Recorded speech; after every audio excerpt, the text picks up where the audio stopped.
Welcome back to my channel. सांगने आम Christmas छुट्टी गाँव को बाहरी आसलु कहले चल गाँव को जीवा बोली। गाँव में बापा बो रोचे प्रति छुट्टी आम गाँव को आसू। गाँव में आसिकिना पहुँची गलु। नणंद कही मुझे बोली मो फूल तोलिक रखि बो फूल तोली भी तथापि कहले एत फूल हो मोपाई एतिक रखी से निजे आहरी मेଞ୍ଚे फूल तोड़े। दे बापा कहले जा टी कौन जलखिया करू खाया बोली। मुझे हौ मु पोदना पत्र आनी पोदना पकुड़ी करदे खाया।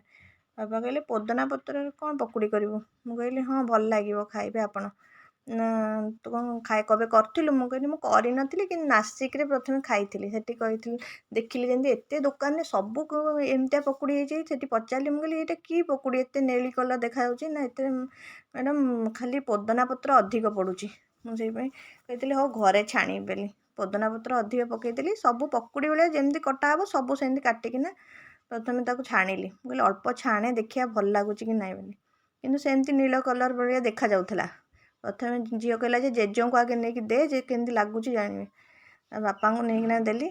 बापा कहले हाँ भल लगुच खाइला बेलू कि किसी जना पड़ूनी कोबी फोबी पड़ी बोली। दादा माछ दीटा नहीं आसते दादा बसी काटुचंदी। सान को कहले मुझे काटी पारिनी से पाठ पढ़ले कहले पाठ पढ़ सारा आम खेलू। मुझे हाँ पाठ पढ़ दियो। आम जेजे शाशु मु बस टीवी देखुलु। तापर बापा पुओ बसिकिना कौन कले खेलिले। तापर दादार भी पुओ तो आसिले तार एठी गाँव को खाली खेल और दादा मान सागर तार खेल।